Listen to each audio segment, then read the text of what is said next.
보도록 하겠습니다. 하나님의 말씀은 누가복음 23장, 누가복음 신약성경 누가복음 23장 26절에서 28절까지 말씀.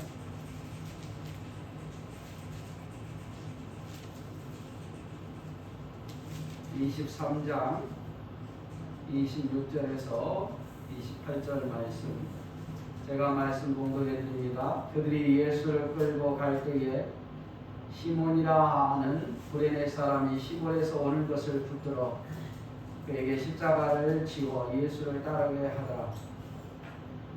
또 백성과 및 그를 위하여 가슴을 치며 슬피 우는 여자의 큰 무리가 따라오는지라. 예수께서 돌이켜 그들을 향하여 이르시되 예루살렘의 딸들아, 나를 위하여 울지 말고 너희와 너희 자녀를 위하여 울라. 아멘.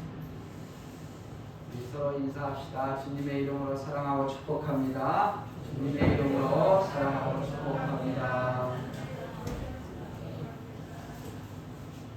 이게 그동안 우리가 코로나로 마음대로 잘 못 움직였는데, 이제는 이제 야외에서 오늘 지나고 나면 야외에서도 이제 마스크를 벗게 되죠. 50인 이하는.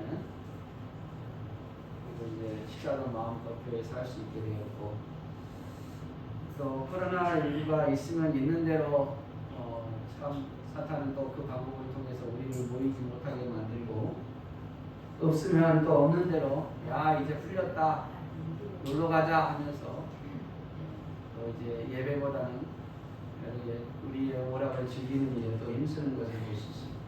참 사탄은 교묘해. 안 되면 안 되는 대로, 되면 되는 대로. 근데 이게 반대해야 되거든요. 잘 되면 하나님께 감사하러 나와야 되고, 안 되면 하나님 앞에 눈물을 흘리러 나와야 돼요. 그게 진정한 신앙이래 보십니다. 잘 되면 야 교만해지지 말고요. 잘 되면 감사하러 나와야 돼요. 안 되면 눈물을 흘리러 나와요. 그래서 교회는 잘 되든 안 되든 상관없이 오히려 힘쓰고 하나님 위해서 살아야 되는 것이 교회의 모습이라고 생각합니다. 우리는 그런 교회를 꿈꾸면서 신앙생활을 열심히 하기를 주의 이름으로 축원합니다. 오늘은 어린이 주일이에요. 어린이 주일인데 성경을 보면 어린이들은 굉장히 소외계층이었죠. 성경 시대의 인물을 보면. 그래서 숫자도 안 들어갑니다. 하나, 둘, 셋 때 어린아이는 숫자에 안 들어가고 여성들도 숫자에 안 들어가요. 그만큼 이 성경을 쓰던 시대에 어린아이나 또 여성들은 그만큼 소외계층이었고 대접을 제대로 못 받았다고 합니다. 예수님 시대에도 제자들이 어린아이들이 막 축복받으러 오니까 그때나 지금이나 예수님께 축복받으면 막 뭐가 잘 될 것처럼 여겨지니까 어린아이들을 데리고 예수님께 축복받기 위해서 치열한 전투 같은 일들이 벌어졌어요. 그러다 보니까 말씀 전파하는 데 많이 방해가 됐겠죠. 제자들이 야 어린아이들을 가까이 오는 것을 좀 제재시켜라 이렇게 이야기하니까 예수님께서 어린아이가 오는 것을 금하지 말라 하면서 어린아이를 품모에 안고 기도해 주는 모습을 볼 수 있습니다. 과거에 우리나라도 어린아이들은 어른에 비해서 소외됐죠. 그런데 요즘은 조금씩 더 달라지는 것 같습니다. 이제 가정의 중심이 남편도 아내도 아니고 아이들 중심으로 점점 가는 것 같아요. 그만큼 아이들의 숫자가 적으니까요. 옛날에는 막 7, 옛날 이야기해서 죄송합니다만 이해하시는 분들이 많죠. 최소 5, 아니면 중간은 한 7, 많으면 12까지. 아이들이 너무 많다 보니까 제대로 신경 쓸 틈이 없는 거예요. 그 사이에도 농사 지어야 되니까, 또 일해야 되고 밥 벌어 먹어 살아야 되니까 신경 쓸 틈이 없는 거예요. 근데 요즘에는 이제 삶의 질이 좀 높아졌고 아이는 적고 이러니까 굉장히 많이 아이들에게 투자를 하고 그러다 보니까 점점점 아이들 중심으로 가정이 돌아가죠. 그런데 아직 사회는 어린 중심으로 돌아가고 있는 것 같아요. 우리가 이렇게 어린이주의를 지키는 이유는 다음 세대를 위해서죠. 다음 세대. 심각하잖아요. 출산율은 점점 떨어져요. 그래서 지금 두 사람이 결혼해서 아이를 낳으면 한 명도 안 낳습니다. 비율적으로 0.몇%, 0.8, 0.9. 결국에는 두 사람이 결혼해서 죽으면 하나 이 대가 이어지는 거예요. 그리고 또 결혼을 안 하는 가정도 많잖아요. 그리고 주일학교가 없는 교회가 조사해 보니까 한 70%는 주일학교가 없어요. 100개 중에 한 70교회는 주일학교 자체가 아예 없습니다. 그리고 거기에다가 더 심각한 문제는 어른보다는 청소년보다는 어린아이들이 더 훨씬 복음화율이 낮습니다. 어른들은 뭐 100명에 뭐 50명이라 청년들은 뭐 한 100명에 한 30명이 되고 주일학교는 100명에 한 10명. 보면은 다 교회를 다녔다 그러는데 교회를 무슨 종교냐 하면 기독교라는 사람이 많고 교회를 갔다는데 문제는 뭐냐? 꾸준히 교회를 못 다닌다. 몇 달 다니다가 말고 1년에 한 번 가다 말고. 그래서 이 어른들보다 훨씬 더 복음화율이 낮아요. 옛날에는 아이들이 어른들보다 더 많았는데 이제는 아니에요. 이제는 어른들이 아이들보다 훨씬 많아요. 우리 교회도 보십시오. 대부분 대한민국 교회들이 다 어른이 300명 모인다. 그 어린이는 한 30명밖에 안 모여요. 아주 심각한 문제죠. 그래서 저도요, 뭐 다른 교회는 뭐 잘 모르겠고 우리 교회를 생각하더라도 요즘 참 미래를 생각하면 저절로 기도가 나옵니다. 우리 지금 청년들이 오늘 특성을 했고 우리 유초동부 우리 근처에 연찬이도 있는데 미래를 생각하면 참 암울해요. 만약에 이들이 믿음 안에서 자라지 않는다면 과연 우리 교회의 다음 세대가 있을 것인가?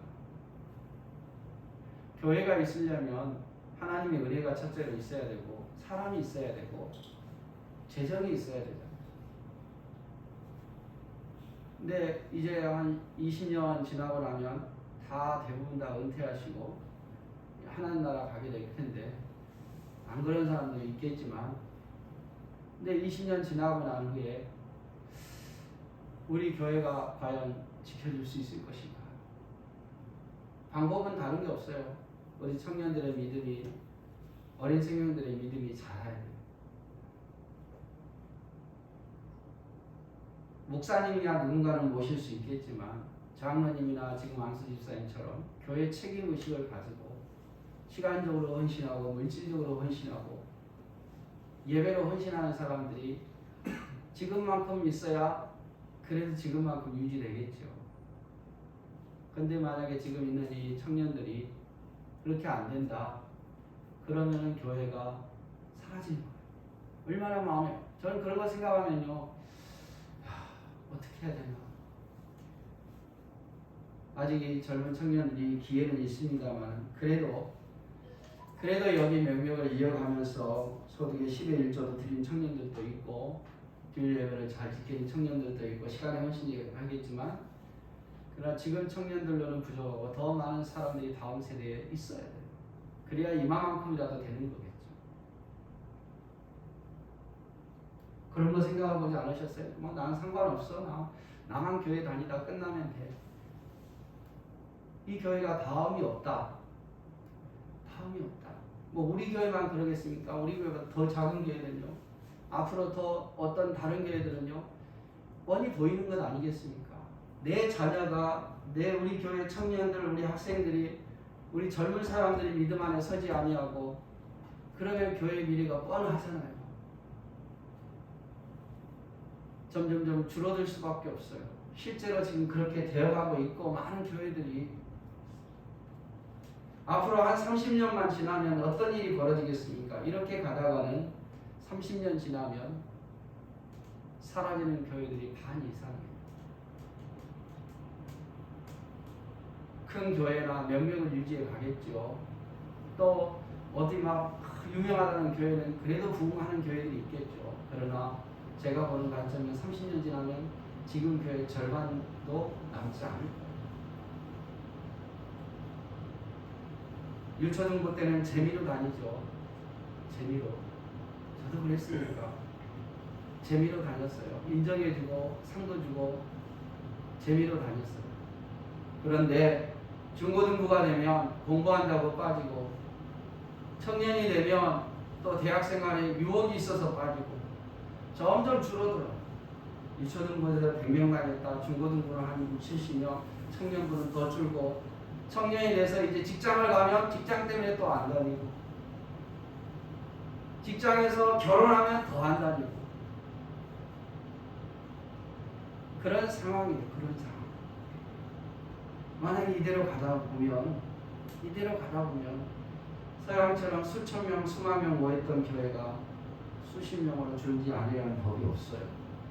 앞으로 100년만 흐르면 그런 교회들이 많이 건물을 화려하게 지었는데 관리비도 내지 못해서 유지도 안 돼가지고, 수천 명 모인 교회가 수십 명이 그 관리가 되겠습니까? 유지가 되겠습니까? 그러다 보니까 임대를 내주는 거죠. 다른 교회에 임대 내주고 우리는 일부 예배 드리고 다른 교회가 와서 2부로 드리는데 임대 받고, 아니 그것도 안 되면 술집으로, 건물은 옛날 양식이니까 건물을 화려하니까 술집으로, 아니면 무슨 호프집으로, 카페로 내줄 수밖에 없는 상황이 분명히 벌어진다고 말이죠. 여러분, 그러지 않기 위해서는 어떻게 해야 되겠습니까? 심각해요. 대한민국이 심각하고 우리의 미래가 심각해요. 그러지 않기 위해서는 희망은 딱 하나예요.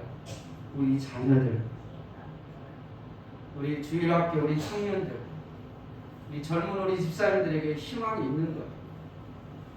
제가 농담삼아 늘 청년들에게 그런 이야기 했어요. 중고등부 학생들에게 이런 이야기 했죠. 야, 니네한테 교회 맡기면 교회 망할까 안 망할까? 그때 학생들이 많이 말했거든요. 지금 다 청년이 됐지만 걱정하지 마세요. 저 교회 절대 안 떠나요. 저 목사님 제가 많이 벌어가지고요, 저는 헌금 많이 할게요. 그랬던 애들이 지금 여기 많이 없어요.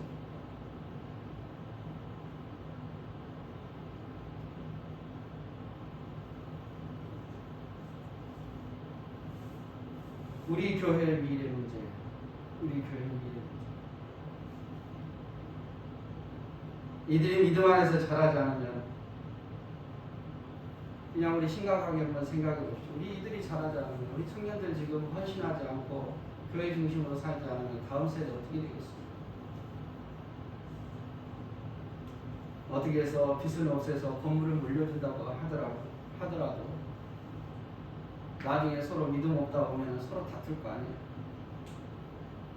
네 것이다 내 것이다 하면서.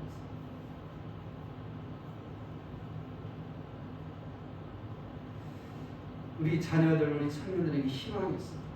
그래서 좀 더 나은 믿음을 갖기 위해서 우리는 무엇을 해야 됩니까? 우리는 무엇을 해야 됩니까? 정말 여러분 하나님 살아계심을 믿으십니까? 정말로 천국이 있다는 걸 믿으십니까? 그렇다면 우리 그냥 넘어갈 문제는 아니거든요. 하나님 살아계심을 알고 천국이 있다는 사실을 알면 우리가 무엇을 해야 됩니까? 그럼 나는 우리 자녀들에게 잘했는가? 생각해 보니까 저도 회개할 일이 많아요. 첫째로 여러분, 자녀를 위해서 기도하는 부모가 되어야 돼요.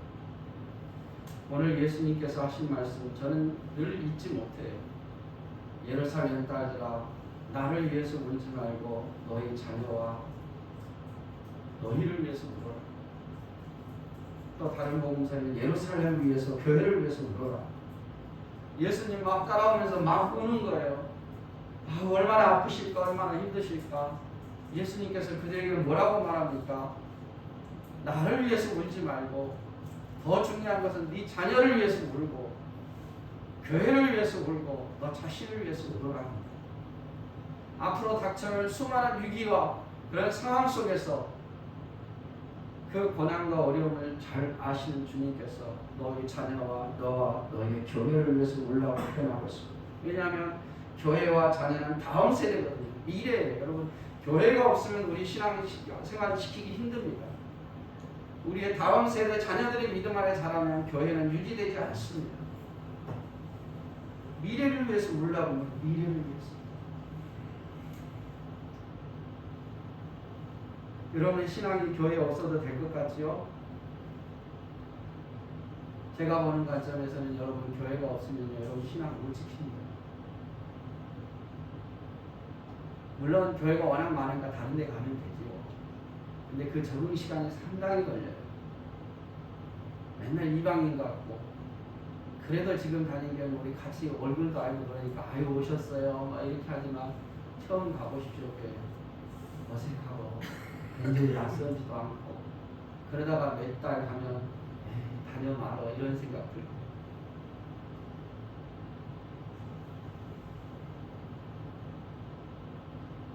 교회는 미래. 교회가 잘 되면 우리도 신나거든. 교회가 막 사람들이 한 사람 두 사람 늘어보시 얼마나 신나는가. 그런데 우리가 해야 할 게 뭐냐? 자녀를 위해서 기도해요. 사랑하는 성도 여러분, 자녀를 위해서 기도하기를 주의 이름으로 축원합니다. 가슴에 안고 기도하십시오. 믿음으로 살지 않는 자녀를 볼 때마다 얼마나 여러분 고통스럽겠습니까? 내가 하나님을 알면 알수록, 하나님의 능력을 알면 알수록, 천국이 있다는 사실을 알면 알수록 믿음 생활 안 하는 자녀를 바라보면 얼마나 가슴이 아프겠어요. 나만 좋은 천국 갈 수밖에 없고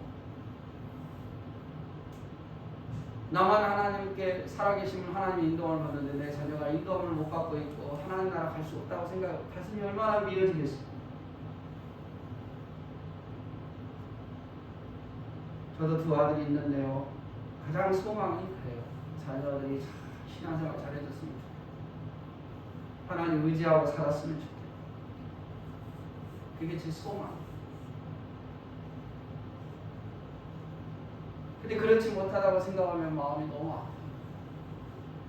여러분 잠이 안 와요.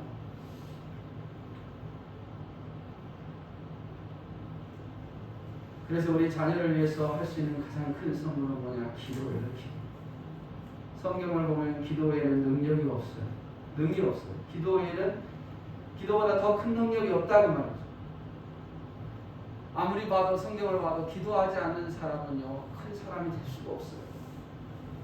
기도하지 않는 것에는 기적이 일어나지 않아요. 제가 아무리 성경을 봐도 여러분보다 더 많이 봤겠지요. 더 많이 보았는데 더 오랫동안 성경을 연구했는데 아무리 연구하고 아무리 많이 보면 볼수록 더 느끼는 건 뭐냐? 기도하지 않고는 성공할 수가 없어요. 기도하지 않고는 다음 세대가 없어요. 기도하지 않고는 기도에는 능력이 없어요. 기도하지 않으면 교만해져요. 열심히 하면 할수록 교만해져요. 기도하지 않으면 금방 지쳐서 포기해요. 그래서 부모는 자녀를 위해서 기도해야 돼요. 하나님이 내게 맡기셨어요. 내 자녀를 내게 맡기셨는데 내 것이 아니거든요. 하나님의 자녀예요. 내게 맡겼는데 나 잘못 만나가지고 자녀가 신앙생활 잘못한다면 여러분 그거 얼마나 마음 아프니.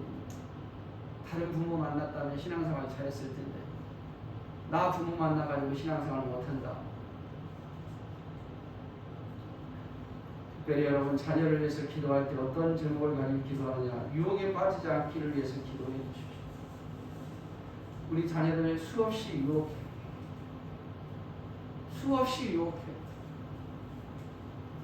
그래서 유혹에 빠지지 않기를 위해 기도해야 해. 내가 막을 수 있는 것도 있지만 막을 수 없는 것도 너무 많아요. 내가 아무리 철저하게 계획을 세우고 자녀 교육을 한다 해도 잘 안 되는 게 자녀의 교육이고 자녀의 미래예요. 그러니까 유혹에 빠지지 않도록 기도하십시오. 얼마나 우리 자녀들을 유혹하는 게 많은지 몰라요. 하나님 유혹에 빠지지 않도록. 그리고 두 번째로 교회 중심으로 사는 자녀가 되게 해달라고 기도하십시오. 어쨌든 간에 그래도 아직 이런 시대에도 아직 교회를 가까이 하는 것이 믿음을 자라게 하는 제일 좋은 방법이에요. 뭐든지요, 멀리하면 마음도 멀어져요. 할 수만 있으면 한 번이라도 더 교회를 가까이 해요. 할 수 있으면 한 번이라도 더 모여요. 제가요, 목회하면서 늘 느끼는 게 그거예요. 일주일에 교회 한 번 오는 거하고, 한 달에 한 번 오는 거하고, 1년에 한 번 오는 거하고, 일주일에 7번 다 오는 거하고는 믿음의 차이가 크더라고요. 어쨌든 간에 예배하면서 같이 눈물 흘리면서 기도하는 사람은요, 믿음이 회복이 되어지지만, 그렇지 않다 보면 점점 세상화될 수밖에 없어요. 예배가 아무것도 아닌 것처럼 보이지만, 여러분 예배 횟수가 우리의 믿음하고 굉장한 차이를 나타냅니다. 그래서 교회 중심으로 살아야 돼요. 교회 중심으로 산다면 응원해 주십시오. 또 교회 가냐? 이렇게 하지 말고 잘 다녀와.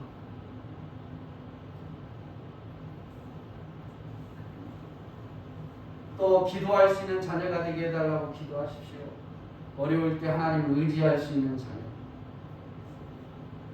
우리도 생활해 봤잖아요. 하나님을 의지하면 하나님께서 어떻게 인도해 가시는 줄 알잖아요. 근데 우리 자녀가 하나님을 의지할 수 있는 자녀. 정말 힘들고 어려울 때 하나님을 찾을 수 있는 자녀. 일이 풀리지 않을 때 하나님 아버지 앞에 붙잡힐 수 있는 자녀. 하나님 도와주세요 라고 말할 수 있는 자녀. 하나님 도와주시면 내가 주님의 일을 열심히 하겠습니다 라고 말할 수 있는 자녀. 그런 자녀, 그렇게 기도할 수 있는 자녀가 되게 해달라고 우리 기도해야 된다는 말이죠. 순종할 수 있는 자녀. 사람에게는 순종을 못해도 적어도 하나님 말씀에 순종할 수 있는 자녀. 여러분, 우리 자녀가 하나님께 순종할 수만 있고 어려울 때 하나님께 기도할 수만 있으면요, 내가 굳이 힘들게 안 해도 하나님이 그를 인도해 가셔요. 바꾸어 가셔요. 그래서 부모는 자녀를 위해서 기도해요. 그것도 매일매일 기도하셔야 돼요. 기도 1번이 우리 자녀를 위해서 기도하는 거예요. 우리의 다음 세대를 위해서라도 내 자녀가 믿음 안에 자라야 되고, 다음 세대를 위해서도 우리 주일학교가 자라야 돼요. 믿음이 자라야 돼요. 저절로 자라겠습니까? 절대 그렇지 않아요. 부모가 기도하지 않는데, 기도가 가장 큰 능력인데, 부모가 자녀를 가슴에 품고 기도하지 않으면 누가 내 자녀를 위해서 기도해 주시겠어요? 여러분, 혹 여러분 가운데 그럴 수도 있겠죠. 목사님의 자녀를 위해서 기도하는 분 혹 계십니까? 내 자녀 아무도 누가 내 자녀를 위해 기도하지 않아요. 목사님이 여러분 자녀를 위해서 기도 많이 해준다? 너무 믿지 마십시오, 여러분. 제가 일일이 여러분 자녀를 다 생각하며 기도할 수도 없어요. 부모로서 내 자식을 내가 끌어안고 기도하고, 걱정되면 기도하고, 염려되면 기도하고, 생각나면 기도하겠죠. 그런데 여러분, 부모인 내가 더 많이 기도해야지 누가 내 자녀를 위해서 더 많이 기도해 주겠습니까?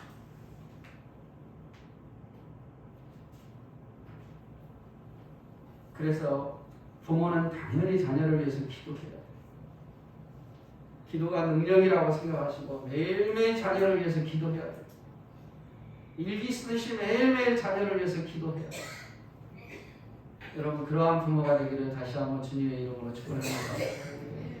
두 번째로요, 가르치기를 힘써야 돼요.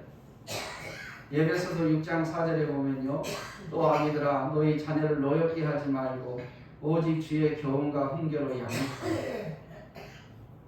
잠언 22장 6절 말씀에도 마땅히 행할 길을 아이에게 가르치라. 그리하면 늙어도 그것을 떠나지 아니하리라. 신명기 6장 6절 9절에도 오늘 내가 내게 명하는 이 말씀을 너는 마음에 새기고 내 자녀에게 부지런히 가르치며 집에 앉았을 때에든지 길에 갈 때에든지 누워있을 때에든지 일어날 때에든지 이 말씀을 강론할 것이며 너는 또 그것을 내 손목에 메어 기호로 삼으려 내 미간에 붙여 표로 삼고 내 집 문설주와 바깥문에 기록할지니라 라고 표현하고 있습니다. 성경은 수없이 말합니다. 내 자녀를 가르치라. 내 자녀를 교훈하고 훈계하라. 부지런히 가르치라고 성경에 말했어. 누가요? 누구 보고 말했습니까? 부모에게 내 자녀를 가르치라. 영어, 수학, 그것도 중요하지만 하나님의 말씀을 훈계하고 가르치라. 성경 보십시오. 주일학교가 가르치라, 교회가 가르치라 그런 말이 있습니까? 선생님만 가르치라. 성경 아무리 찾아봐도 당연히 해야 할 일이지만 그거보다 훨씬 더 부모에게 말합니다. 내 자녀를 가르치라. 훈계하고 양육하라. 마땅히 아이에게 가르치면 늙어도 그것을 지키며 살 거라. 그런데 대부분 사람들은 다 그냥 관심 없어요. 학교 성적은 관심이 많은데 하나님의 말씀대로 사는지 안 사는지 관심이 없어요. 다 그냥 교회에 맡겨버렸어요. 마치 나는 아무 책임이 없는 것처럼, 교사가 잘못한 것처럼, 선생님이 잘못한 것처럼, 학교 교육이 잘못하고 교회 교육이 잘못한 것처럼 1차 책임은요 부모에게 있어요. 학교야 뭐 일주일 내내 가니까 아침부터 오후까지 있으니까 배우는 시간이 많죠. 교회는 일주일에 딱 한 번. 그걸로 어떻게 아이들의 교육이 되어지겠습니까? 기적이죠, 기적. 가르치기를 힘써야 돼요. 가르치는 교사를 위해서 기도해 줘야 되고, 가정에서 가르칠 때 함께 성경도 읽어주고, 어렸을 때 성경 함께 읽어주고, 함께 예배하고, 할 수만 있으면 더 같이 예배하고, 또 한번 물어보고 오늘 무슨 말씀을 들었냐, 나 이 말씀 들은 너는 어떠냐라고 한번 물어보기도 하고. 근데 이렇게 이제 어른이 되면 잘 안 듣잖아요. 특별히 여러분 어렸을 때 이렇게 더 해야 돼요. 어른이 되면 더 말을 안 듣거든요. 그때는 어쩔 수 없어요. 삶으로 보여주는 방법밖에 없어요. 하라고 하면 더 청개구리처럼 안 하니까. 내가 얘예요. 어른인데 이렇게 말하니까 삶으로 보여주는 거죠. 예배 중심으로 살아가는 모습을 보여주고, 항상 말씀을 가까이 하는 모습을 보여주고, 어려울 때 하나님께 눈물을 흘리며 기도하는 모습도 보여주고, 보여주려고 일부러 쇼하는 건 아니에요. 그러나 아이들도 알아요. 우리 부모가 눈물로 기도하고 있는지 안 하는지. 분명히 우리 집 어려운데 내 부모가 하나님 아버지 앞에 기도하고 있는지 안 하고 있는지 누가 제일 잘 알겠습니까? 목사님보다 내 자녀들이 더 잘 알고 있어요. 하나님의 말씀을 보고 있는지 안 보고 있는지 저는 여러분 몰라요. 그러나 여러분 자녀는 다 보고 있어요. 교회 중심으로 살아가고 있는지 안 살아가고 있는지, 성도를 사랑하고 교회를 사랑하는지, 하나님 사랑하는지 안 사랑하는지 여러분의 자녀가 제일 가까이서 보고 있어요. 그러니까 여러분 이제 다 커버리면 보여줄 수밖에 없어요. 하나님 사랑하는 법 언젠가는 느끼겠죠. 그도 나와 같은 나이가 먹었을 때 내 부모는 그럴 때 기도했었는데 언젠가는 한 번쯤 생각하겠죠. 그래서 그런 어려운 문제가 해결됐는데 나도 어려운데 한번 기도해 볼까.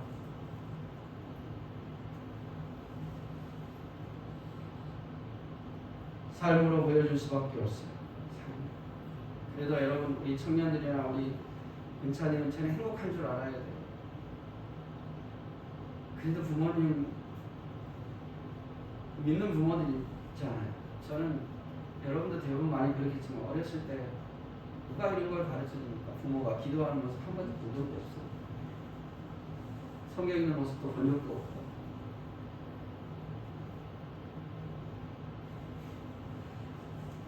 가르쳐야 돼요. 하나님의 말씀을 가르쳐야 돼요. 하나님의 말씀을 가르치면 그 말씀은 살아있어서 변화시키게 돼 있어요. 귀에만 꽂혀주면 그 말씀은 살아서 역사하게 돼 있고 마음에만 심어주면 역사하게 돼 있어요. 아무리 귀에 꽂혀도 이게 닫아버리면 들을 수는 없겠지만 그래도 언젠가는 또 들릴 거 아니에요. 100번 중에 한 번이라도 들릴 수도 있어요. 언젠가는 또 그 마음이 또 꽂힐 수도 있어요. 내가 정말 힘들었는데 평소 때는 그 말씀이 전혀 안 다가오다가도 맨날 주일에 가서 졸고 오더라도 언젠가는 또 내가 너무 힘들고 어려울 때는 그 말씀이 또 들어오기도 하거든요. 그래서 하나님 말씀 듣는 자리에 하나님 말씀 가르치는 자리에 늘 있도록 만들어줘요. 내가 못하면 그런 자리라도 만들어줘야 돼요.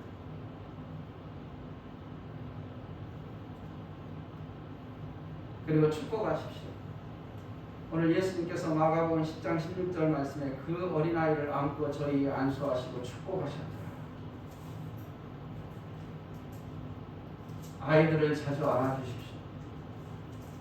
자주 안아주십시오. 저번 주인가요? 이 건의가 왔어요. 그래서 끝나고 이제 토요일 오후 늦게 왔는데 아유 하면서 제가 안아주니까 우리 집 분위기가 왜 이래요? 이번 주는 안아주니까 아무 말 안 하고 미안하죠.